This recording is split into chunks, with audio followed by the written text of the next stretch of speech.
So good morning, everyone. Welcome to the 2021 Promise Zone convening. And as you are all aware, GO-Biz organizes annual convenings associated around place-based initiatives such as the Promise Zones.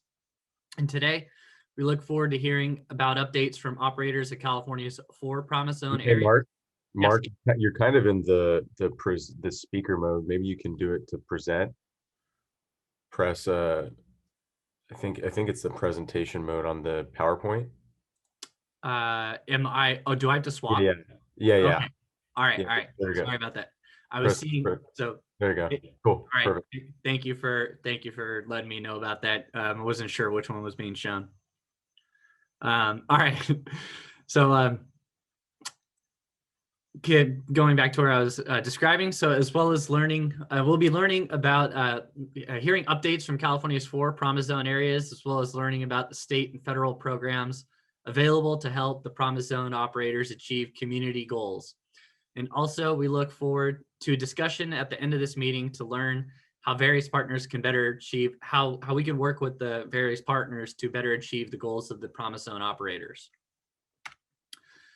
And so for everyone's courtesy and consideration, we appreciate if you could all keep your microphones on mute for those of you who are not speaking at the time. This meeting is recorded, and so a video file and PDFs of slides will be shared early next week.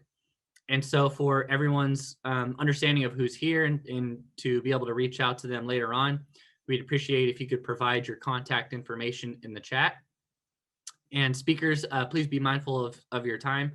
We have a pretty packed agenda today, and so we want to make sure we get this wrapped up in time. So for the overview, I'll be providing an opening and a brief introduction on Promise Zones. It is our intention in this one that people are pretty familiar with what Promise Zones are, so I'll be just providing a very brief intro on that. I'll be providing an update on GO-Biz's activities on place-based initiatives. Then we'll transition to presentations from state and federal partners on various resources that could help the Promise Zones achieve some of their goals. And then next, we'll hear from the Promise Zone operators providing an update on successes and challenges of 2021, and also looking forward to 2022 to understand what their goals are for the upcoming year. And we'll close out with the discussion to kind of brainstorm on ways that we can help provide better, how we can collaborate better with those Promise Zone operators to help achieve their goals. So first, I'd like to give a special thanks to each of the 4 Promise Zone operators: the LA Promise Zone, Sacramento Promise Zone, Slate Z, and the San Diego Promise Zone, as well as their numerous local community partners. We'd also like to thank HUD for providing ongoing support to the Promise Zone leads. And I appreciate the support from our state and federal partner colleagues who are contributing to this convening today. So very, very brief background on Promise Zones. Promise Zones are high poverty communities where the federal government partners with local leaders to increase economic activity and improve educational opportunities, leverage private investment, reduce violent crime, enhance public health, and address other priorities identified by the communities. Altogether, there are 22 Promise Zones throughout the U.S. and territories, with 4 of them in California. The Promise Zone designation partners with the federal government with local leaders who are addressing multiple community revitalization challenges in a collaborative way. And critically, the Promise Zone designees will receive engagement from AmeriCorps Vista members, federal liaisons assigned to help designees navigate various federal programs, and preferences for certain competitive federal grant programs, and technical assistance from partner participating federal agencies. And altogether, this package of assistance will accelerate local efforts. The Promise Zone designation, each of them lasts for a total duration of 10 years. So next, I'll provide a brief update from GO-Biz as to our place-based activities that we've accomplished in the past year and what we look forward to accomplishing in the upcoming year in 2022. Just a very, very brief background on GO-Biz. As most of you are aware, GO-Biz serves as the state California's leader for job growth economic development, and business assistance efforts. And our teams are comprised of experts that span industries, geographies, and various business backgrounds. We provide no-cost consultation for business site selection, incentive navigation, and emerging as a resource for business, government, and nonprofit organizations for public and private investment layering. And as mentioned, our teams are comprised of experts that span various industries, geographies, and business backgrounds. We support domestic and international business attraction, small business advocacy, permitting assistance, and film and zero emission vehicle industries, as well as infrastructure and facility financing and tourism. In the past year, the Business Investment Services team has increased its capacity to provide greater economic development support to cities, counties, regional economic development organization, and related entities. The CalBiz team has regional business development and permitting specialists that cover the state and are knowledgeable in a range of technical, manufacturing, and natural resource industries. So the past year, GO-Biz has added staff to cover specific regions, whereas we only had about 2 to 3 regional specialists. Now we have 8 regional specialists, 2 permitting specialists, and a couple of statewide technical staff, including myself, the new place-based business and economic development specialist. In the past year, we've consulted with over 70 local agencies on place-based tools, such as public financing districts, and we have developed a new site to navigate various place-based tools, which I'll demonstrate briefly soon. In 2022, we look forward to engaging regularly with Promise Zone coordinators to facilitate awareness of state programs and funding. And we will also add 5 additional GO-Biz staff to support regional economic recovery in select locations, including the Inland Empire, Central Valley, Central Coast, Imperial County, and the North State. Furthermore, we look forward to providing more place-based and community investment consultation through the development of technical resources and community engagement.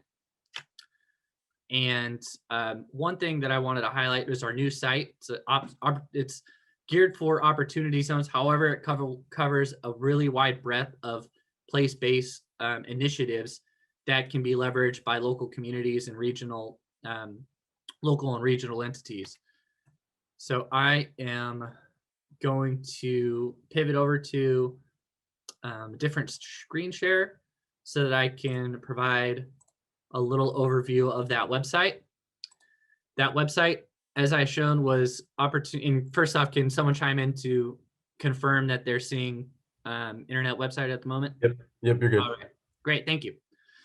So this website was created to provide technical resources and information on opportunity zones. However, GO-Biz has made it far more comprehensive so that it can be really a place-based tool for local communities throughout California. We have general information on opportunity zones as well as other place-based initiatives such as promise zones. But importantly, we have information on various economic and community investment districts as shown here. And each of these buttons here you can direct towards specific state programs that enable local communities to be able to either accumulate or to generate public investments for infrastructure or in community facilities, or ways that various streamlinings can occur for affordable housing and other related development. And also, we've highlighted some key public investments that have occurred throughout the state in coordination with things like opportunity zones and other state and federal grant funding. And additionally, we have various toolkits for place-based resources in which you can navigate to identify and learn more about various state and grant opportunities to help achieve community development as well as climate change resiliency efforts. So with that, I'd like to hand this presentation over to, Sorry, let me go back to the screen share for our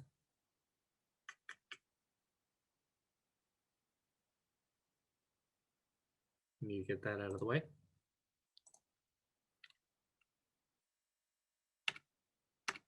I'd like to hand this over to our state and federal partners to highlight some resources that they have available to our Promise Zone as well as other communities throughout the state. I'd like to kick this off over to the Office of Small Business Advocate, who we have Claire Whitmore to provide updates on their programs. And I will soon remove my spotlight and move it over to Claire. Claire, take it away. Thank you. Thank you, Mark, and the GO-Biz team for inviting our office to participate today. My name is Claire Whitmer. I am the Northern California Regional Advisor for the Office of the Small Business Advocate, and we are an independent office housed within the Governor's Office of Business and Economic Development, working alongside our GO-Biz colleagues. And our function in the department is fourfold.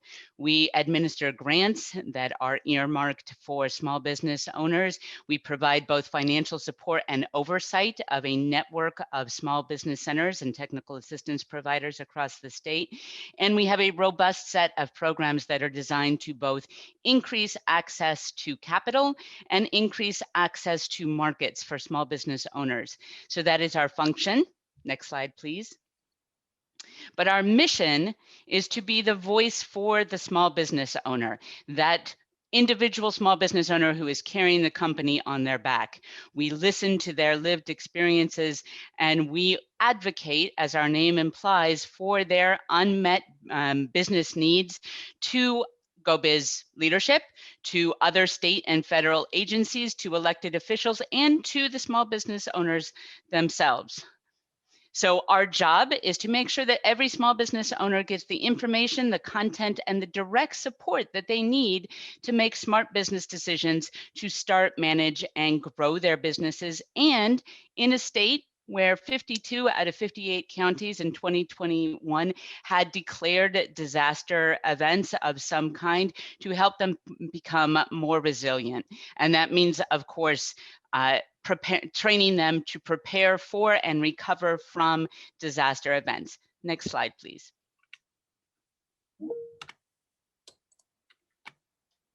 So our go-to, our judo move as a team is to make sure that every small business owner makes an appointment and walks into one of our 87 small business centers across the state.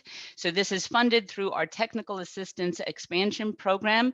And there are 87 of them supporting services in more than 30 languages. And small business owners can get one-to-one free one-to-one counseling and free to low-cost trainings inside these centers. And that covers the spectrum of business needs from, of course, everybody knows about getting a review of your business plan as a startup owner, but it also includes giving them trainings on how to unlock federal relief funds in the case of a disaster. So I'm going to be followed by Dawn, who is going to talk more about what happens inside, for example, an SBDC. So here I just want to explain that the SBDCs are anchor partners in this network, but this is a California small business network that includes nonprofit technical assistance providers as well. And the network as a whole is designed to make sure that these services are accessible to all, that they provide service to a California for all, including people of color, women, veterans, and people living in low income communities, rural communities, and disaster impacted communities. So you can find the map of these centers at business.ca.gov/centers to find the location that is both most geographically proximate to the small business, but also culturally appropriate. Next slide, please. So this is just a laundry list of the programs I'm going to talk about today. We stood up all of these programs in this year, and I simply want to emphasize the size and scale of the small business support that California has provided in this year. So this is a $4.5 billion investment in entrepreneurialism that reflects both a personal commitment from this governor. He is himself, of course, a small business owner. I have heard him say that he has created more than 1,000 10 jobs himself in his small business career, but of course it's a question of policy as well. And the size of this program reflects the fundamental importance of small businesses to the California economy. So I cannot get through this presentation without reminding people that there are 4.1 million small businesses in California.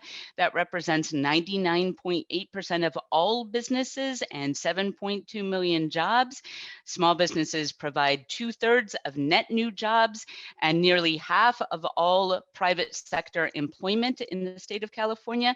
And according to the census, those businesses are 46.5% of them are owned by, in the language of the census, minority business owners. So they are also the key to an inclusive economic recovery. Next slide, please. So I'm going to speed walk through these programs. I've put my email into the chat. So if anybody needs more details about any program or the collectivity of them, I'm happy to follow up individually. But this is the biggie. This is the $4 billion program, which is the biggest in the history of the department, but also the biggest in the country this year in terms of direct assistance to small businesses impacted by COVID-19. Now, it says come in, we're open on the slide, but in fact, all rounds are closed of this program. We are still getting monies out for rounds 7, 8, and 9. Next slide, please.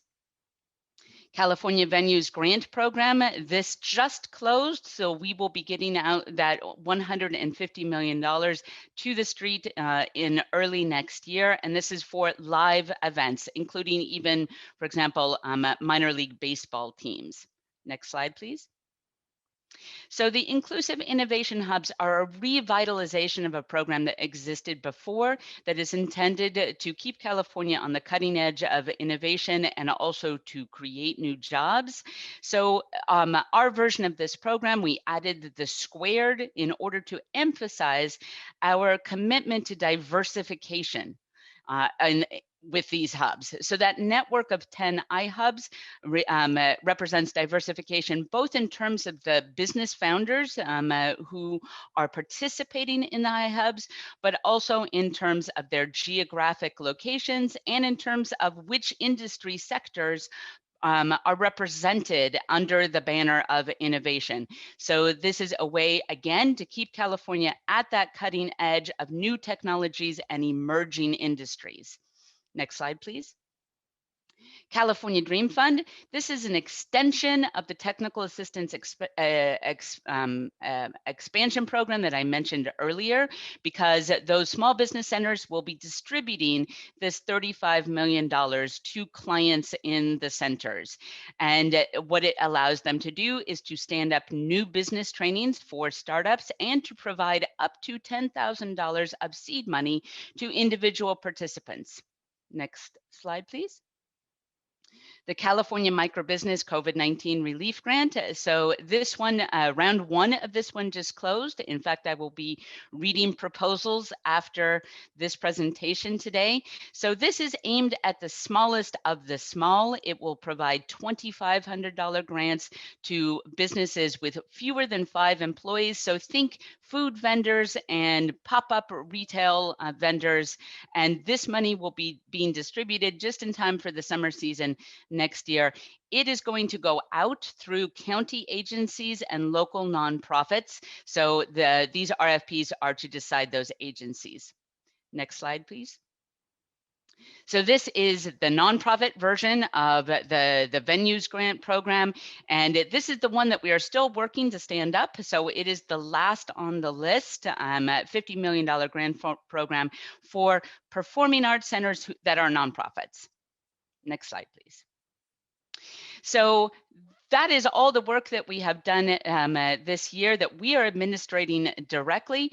But of course, we are also the conduit of information for small business services that are administered by other agencies in the state of California, including capital programs like iBank that you see here, the California Rebuilding Fund, caloanfund.org, a public-private partnership anchored by $25 million of investment from the state, and the CalCap program, which actually dates from 1994, but is still available to make sure that businesses, the very small businesses who do not have access to any other financing mechanisms, have a loan program from the state. And I mentioned, hold up, thank you. I mentioned earlier our strategic initiatives for access to markets, and these are the 4 keys for that: supply chains, procurement, e-commerce, and global trade. And I'm just going to highlight 3 of those today. Now you can go. So Source Diverse, Source Local is a public-private collaboration, and it's a very simple idea to connect small business with big business through corporate supply chain partners. But that is these procurement contracts are very complex, very hard nut to crack for these small businesses. So if you can imagine that Amazon is struggling with supply chain issues this year, imagine what it is like for a small business owner. So we are going to be reinvigorating and our contract readiness accelerator in 2022 to help small businesses really crack that nut. Next slide, please.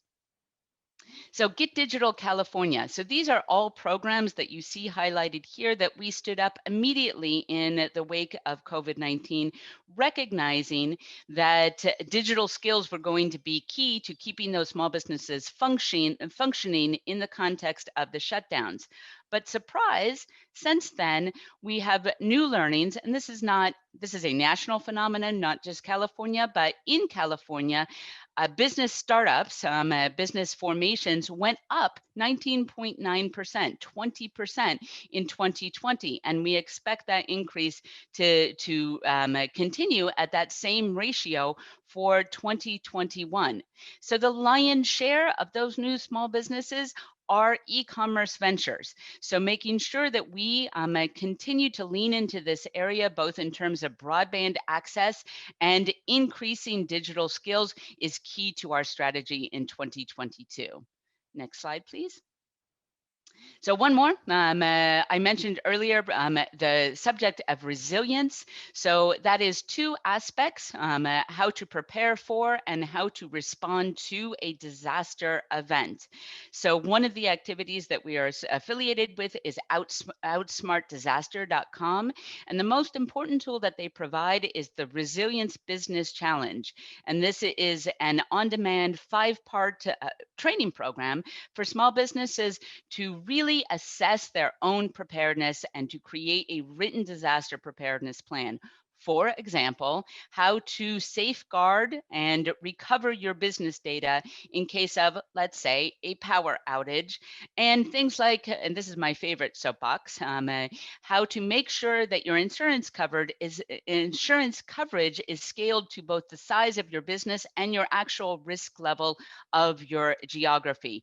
So that is an online program for small business owners, but you can also contact the Outsmart Disaster team at that website to get facilitated training for either your Promise Zone teams or for small businesses directly in your locality to help step through that 5-part program. The page that you see highlighted here is what I call the shortcut page. Our office is also the coordinating agency for the Economic Recovery RSF.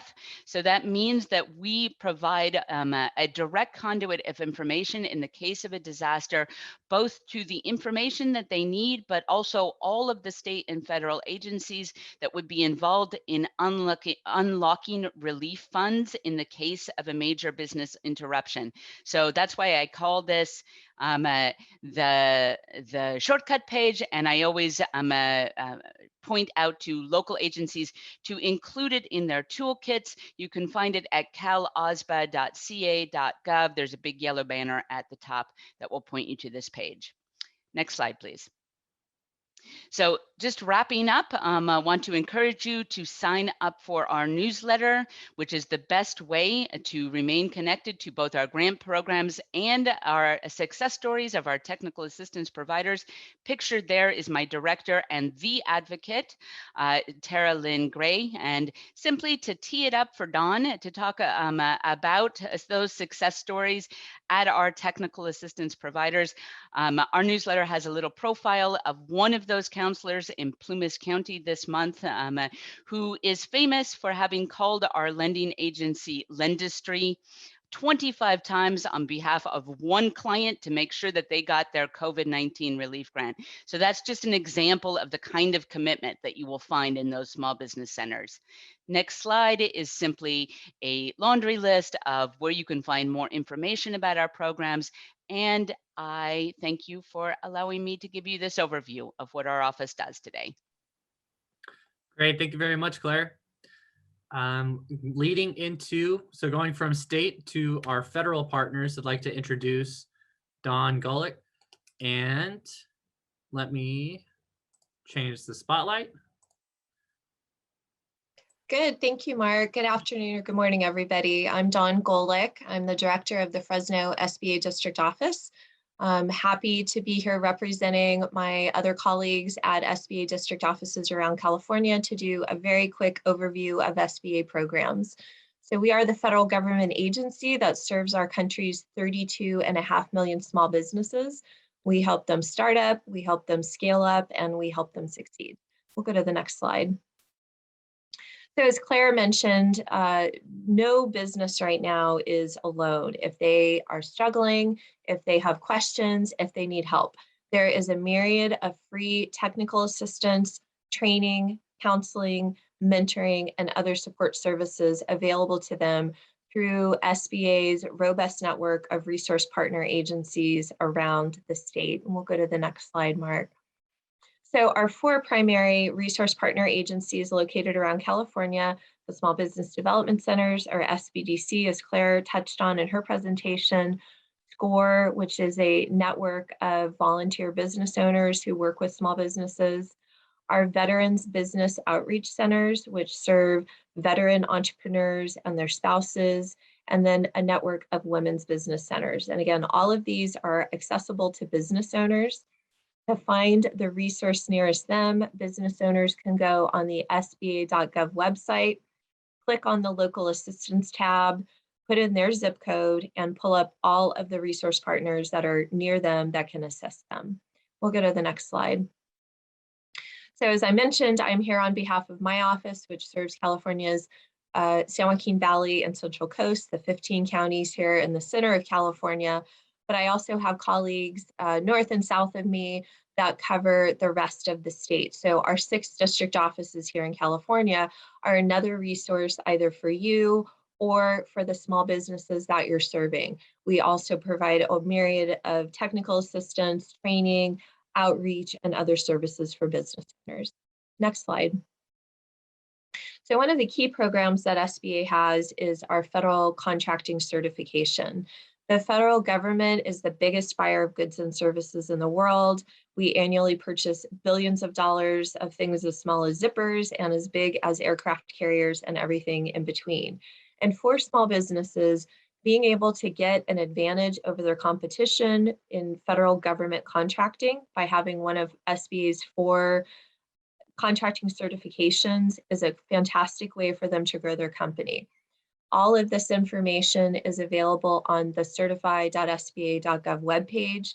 There are some terrific self-service tools that businesses can use to determine not only what they may be eligible for, but also to apply directly online. We have really leveraged technology to make it easy for businesses to apply for, obtain, and manage these certifications to grow their company. We'll go to the next slide. And for businesses that may have questions, want to learn more, or get more detailed technical assistance for government contracting, there is also a network of procurement technical assistance centers in California that can provide that kind of assistance at no cost to small businesses. Next slide. So certainly the thing SBA is probably best known for are our SBA loan programs. Just like there's an app for anything that you could want to do on your phone, there is an SBA loan for pretty much anything a business could want to do. So through our network of approved SBA lenders up and down California, businesses are able to access the capital that they need to start, to run, and to grow. We'll look at the next slide. We know that many small businesses may not have an existing business relationship. And so through our online lender platform called Lender Match, business owners can go in, answer a few questions about their business, provide some information about what they need capital for and what they want to do with it, hit send, and get referrals back directly from business lenders that are SBA approved and may be able to assist them. Certainly not every business needs a $5 million or $1 million or even $100,000 loan. And so we do also have a network of micro lenders that can provide that little bit of capital, even as small as $10,000, that a small business could use to either start up or scale up. We'll look at the next slide.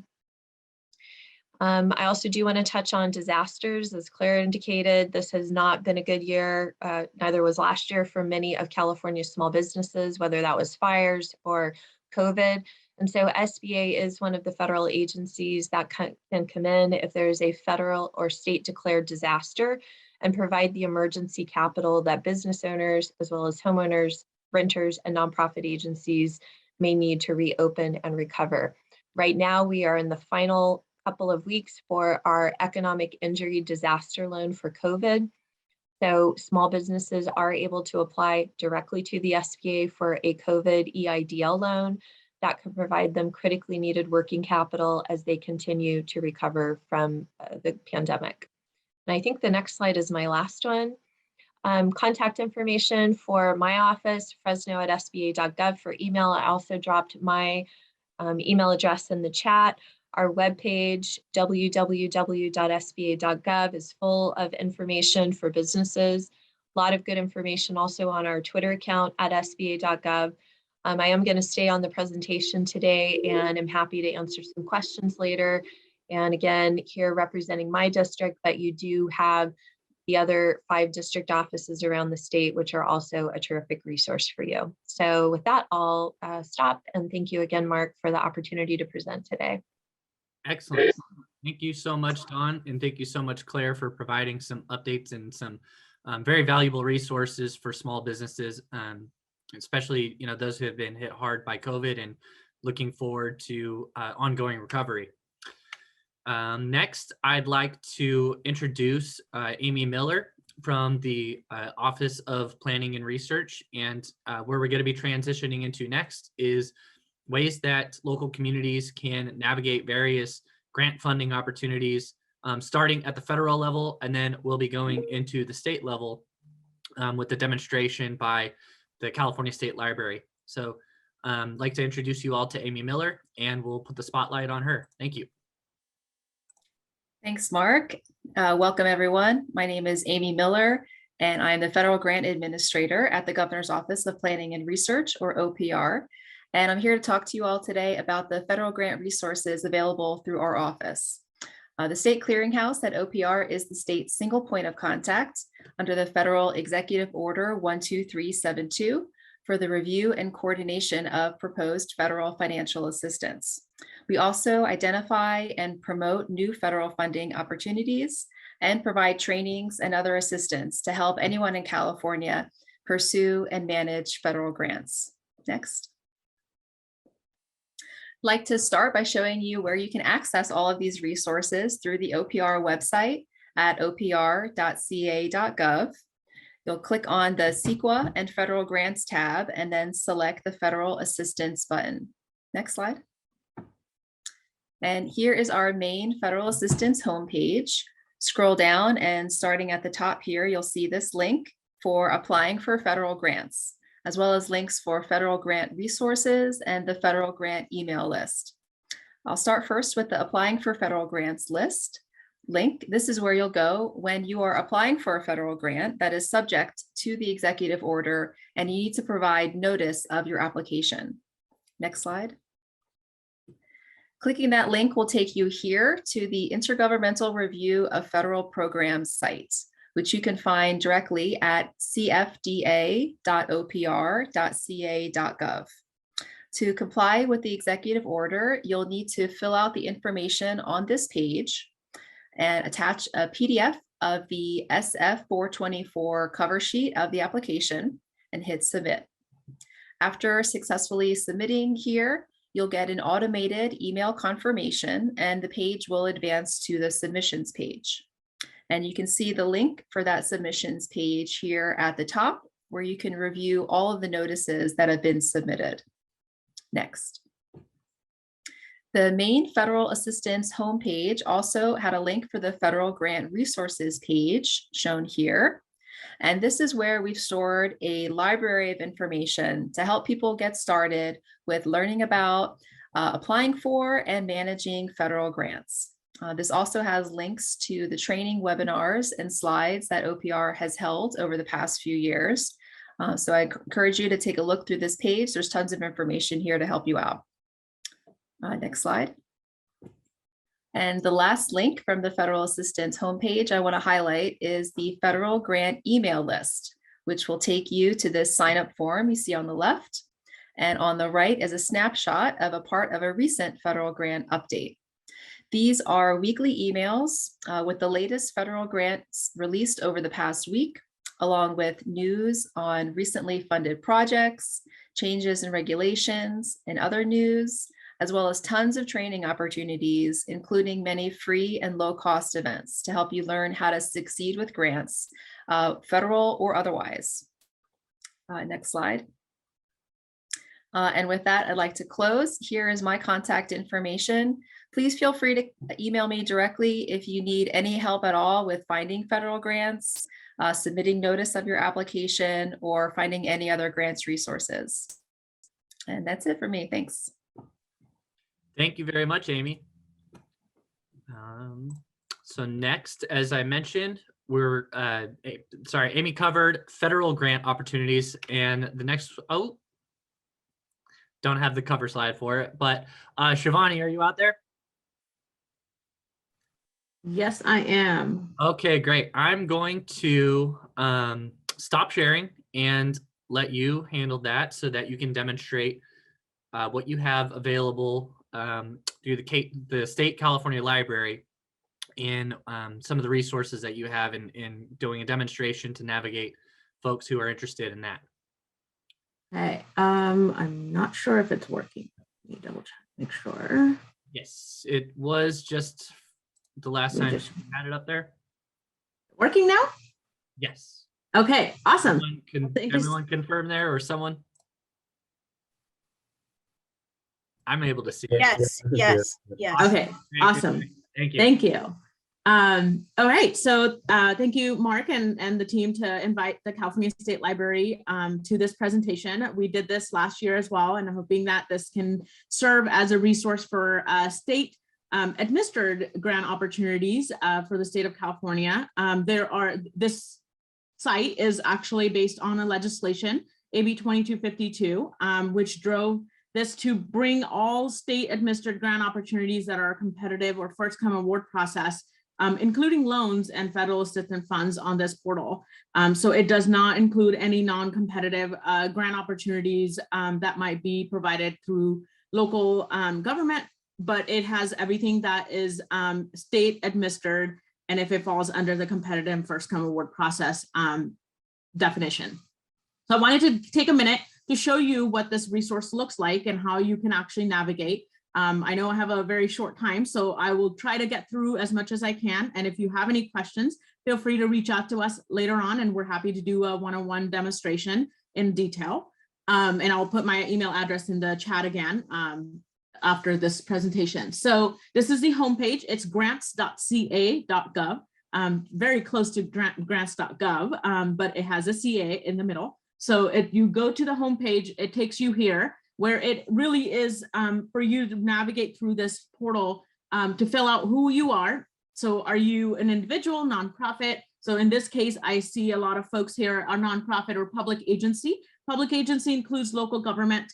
It includes higher education includes K-12 education. So we consider local government under public agency. So you'll consider doing that and a nonprofit. Those are the two filters that you can put here. You can also select a category. So here we can do a disadvantaged community. We can do disaster prevention and relief, which I heard a lot of folks are looking for grants in. So you can select out of the 19 categories, whichever category you are looking for, really service-based. So if you're looking for housing assistance, so I would recommend putting housing, community, economic development. If you are looking for environment and water, you know, those kind of grant opportunities, that's where the category will go here. You can also actually filter by time frame. So if there is a grant that your organization can't complete, if it's short turnaround, you can select 6 months, right? Instead of saying 1 month. If you are interested in looking at something that's coming up in 1 month, you can do that as well. So that's how you filter the homepage. I will take you to where all of the grants are living. Here's, you can actually do a more of a visual representation of categories. You can actually select any of the categories that you know are seen here, or you can see more categories and find grants here. Or you can select by your organization again. So it's the same kind of a filter, but a different visually appealing version of it. You can also see recently posted grants that have been posted by the departments. And you can also see how many grants we have currently open and forecasted. So you can see there's 162 grant opportunities, 10 were added last week. So there's a lot of funding here available for $23 billion currently available. So that gives you an overview of what the grants portal looks like. When we go to find grants up on top, it takes you where all the 162 grants are listed. So as you can see, my number here, I'm highlighting 162 grant opportunities are in this portal.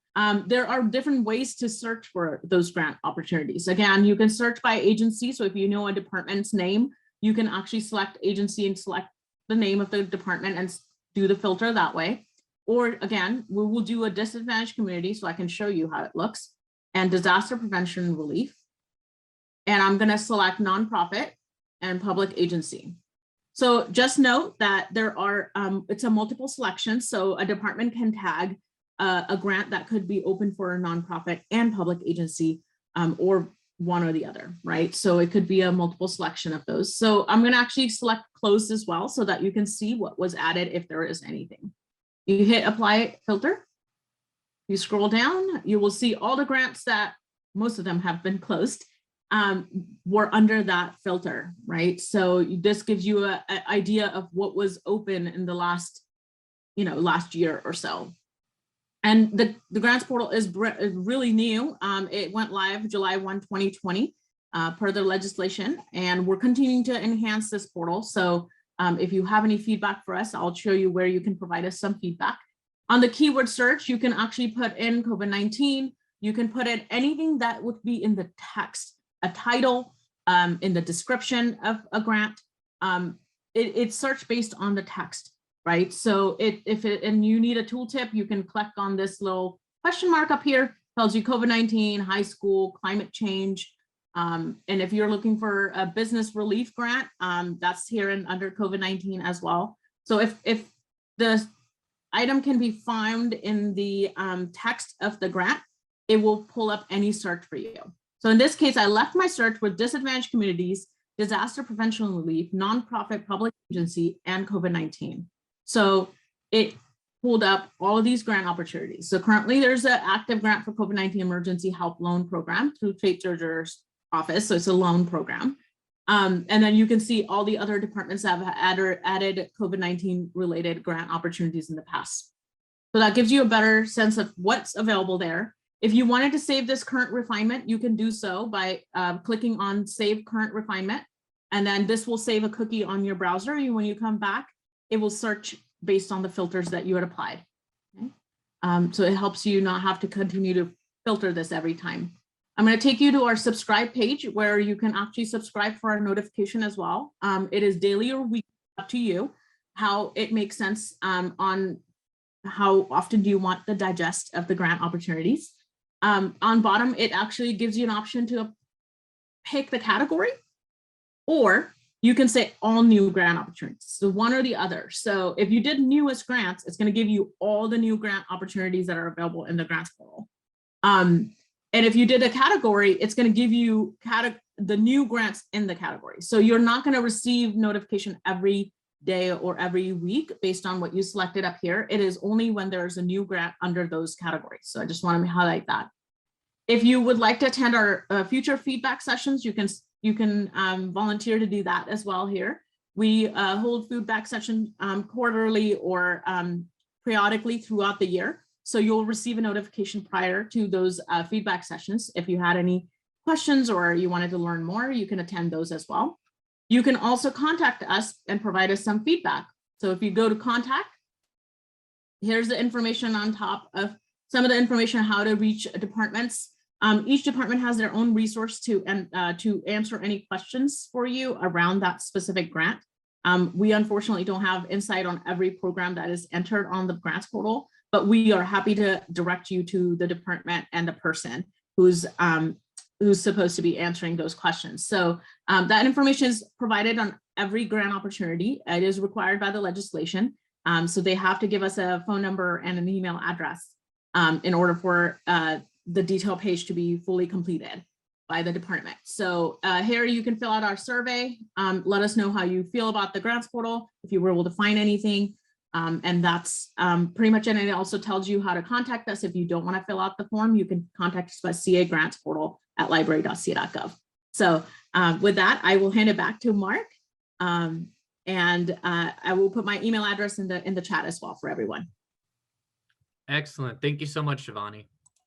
Next, I'd like to get back to the presentation and our upcoming speaker. Just a second, will be Alexandra Gallo of the Strategic Growth Council, and she will be discussing some of the kind of key community development, affordable housing, and equity grants that are available through the state. Alex? Great, thank you, Mark. As mentioned, my name is Alex Gallo, and I am a program analyst at the California Strategic Growth Council. Thank you so much to GO-Biz for having me. I always love being able to share the resources that SGC has available. Next slide, please. So a really high level overview of SGC. SGC is a cabinet level agency, and we sit administratively within the Governor's Office of Planning and Research, which presented earlier today. SGC was established in 2008 by Senate Bill 732 and was tasked with advancing the state's climate goals, including improving air and water quality, protecting natural resources and agricultural lands, promoting public health, increasing the availability of affordable housing, and many more key goals. Next slide, please. And here is just a snapshot of our council. Back one slide, please. And our executive director, Lynn Von Koch-Liebert, came on board this past September. Our council works collaboratively with each other and other public agencies and stakeholders in order to advance our climate and equity goals. So as you can see, we have broad representation from the director of OPR as our chair, to California EPA, Food and Agriculture, CalSTA, as well as public members that are helping to represent the state. Next slide, please. And SGC's work tends to fall within four main buckets, which include investment programs. As Mark was mentioning, we fund projects, infrastructure projects in many communities, collaborative policy initiatives, as well as integrated policy and planning, and capacity building and technical assistance programs. So today I'll focus a little bit more on our investment and capacity building programs for sake of time, but happy to talk offline about our policy and planning work anytime as well. Next slide, please. So now I'm going to go through our capacity building and technical assistance portfolio, which includes local assistance as well as long-term community capacity building and bridge building. Next slide. So first we have the Health and Equity Program, which I am currently a part of. The HEP team is mostly internal to state government with the overarching goal of advancing health, racial equity, and sustainability to ultimately transform government. And so the HEP program works to do this through interagency coordination, technical assistance, as well as capacity building and training on racial equity competencies across the state.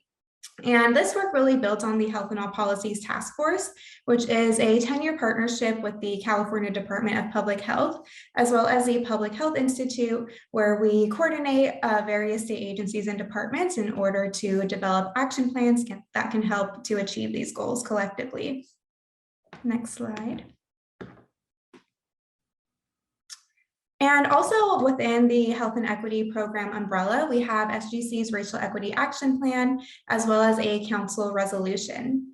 So in 2020, the governor's administration allocated permanent staffing to advance SGC's Racial Equity Action Plan, which is the first statewide action plan to be adopted. And some of these activities include improving equity within our grant programs, everything from guidelines and eligibility to application review and measuring and tracking progress.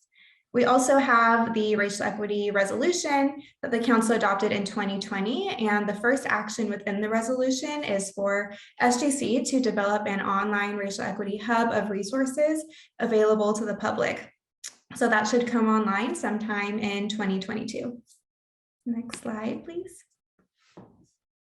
So then we have the Community Assistance for Climate Equity Program, also known as CACE. And CACE is a suite of technical assistance and capacity building initiatives and programs. And really the goal of CACE is to help California's diverse and under-resourced communities envision and plan climate mitigation and adaptation projects. Next slide, please. So under CACE, there are 4 key programs that I'll talk with you a little bit more in depth about. First, we have the California Climate Investments Technical Assistance Program, where SGC works with several CCI programs to help facilitate technical assistance for applicants. So this can include direct grant writing support, stakeholder engagement, conducting greenhouse gas reduction calculations, and many more. And the goal here is to help level the playing field for all applicants so that they can help get access to funds. Next, we have the Partners Advancing Climate Equity PACE program, which is a pilot capacity building program for frontline community leaders. So PACE was created in the recognition of the existing leadership and local expertise, as well as the need to invest in people power as a key strategy to address climate change. So past cohort members represent community-based organizations, tribal serving organizations, as well as tribal governments. Then we have the BOOST program, which is a statewide program tailored to help California cities and towns advance their climate action, resilience, and equity objectives. So we just awarded the second round of this program where SGC is partnering with 7 cities and towns, and those cities and towns are able to identify what it is that they want support with in order to advance those goals. And then finally, we have Regional Climate Collaboratives, RCC, which is an exciting new program coming online. And this will be a capacity building program and a grant program aimed at supporting under-resourced communities within a region to access funding to plan and implement climate mitigation, adaptation, and resiliency projects with a focus on community leadership. So SGC just received $20 million to implement the program, and SGC will be looking at what that looks like in terms of funding amounts and how many cycles in the coming months. And this will be decided through ongoing public engagement workshops and other community engagement strategies. So please reach out to me and let me know if you'd like to be involved in that process. I can help connect you. And we anticipate releasing the draft RCC guidelines in February of 2022 and then adopting those in April. Next slide, please. So now walking through our investment programs, SGC's investment programs take an equity-focused approach to addressing climate change while increasing high-quality, affordable housing, promoting clean transportation, conserving natural resources, and fostering resilient communities. Next slide, please. Great. So TCC Transformative Climate Communities Program was established through legislation to fund community-led climate resilient development and infrastructure plans that provide multiple benefits. I had the opportunity to work on this program for a little over 2 years, so can definitely answer any detailed questions here. The program vision for transformation is centered on a place-based approach with a focus on funding neighborhood plans in the most disadvantaged communities in the state. SGC recognizes that the term disadvantaged often overlooks many assets, and so we use the term from the California Environmental Protection Agency that defines disadvantaged communities as census tracts with high pollution as well as socioeconomic burdens. And we have TCC planning and implementation funds available. So I know here in the audience, we have Slate Z, who's a previous planning grant recipient, also Environmental Health Coalition and Barrio Logan for San Diego Promise Zone folks here. And then the Sacramento Housing and Redevelopment Agency received implementation grant funding for the Simple project, which is within the Sacramento Promise Zone, which I'm sure you're all aware of. Next slide, please. Great, and so here's an image that shows what an awarded TCC project looks like in a neighborhood. So applicants can select projects from a large menu, and this can include affordable housing development to electric car shares, parks and community gardens, and the applicant must demonstrate how all of these projects are integrated and work together to achieve community transformation. What is also unique from other programs is that TCC has transformative plans, and this can help ensure that the physical infrastructure investments also provide direct and meaningful benefits to local residents and stakeholders through engagement, workforce development, and anti-displacement strategies. Next slide, please. And TCC currently has funding available.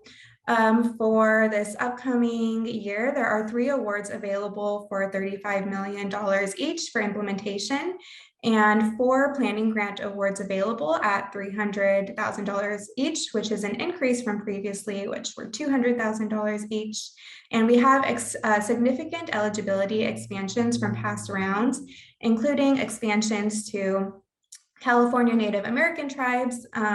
We're also expanding federally recognized tribes to California Native American tribes under the California Native American Heritage Commission.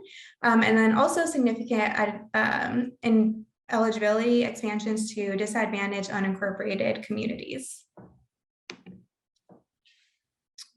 And really briefly on TCC Timelines. So the program is currently going through guidelines adoption, which should be adopted by council in February. So for those of you familiar with the program, if you have any feedback, please connect with me. I can connect you to the right folks.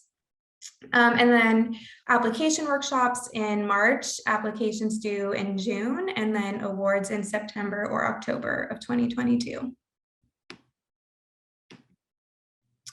And next we have the Affordable Housing Sustainable Communities Program, AHSC, also known as AHSC. I believe the presentation, okay.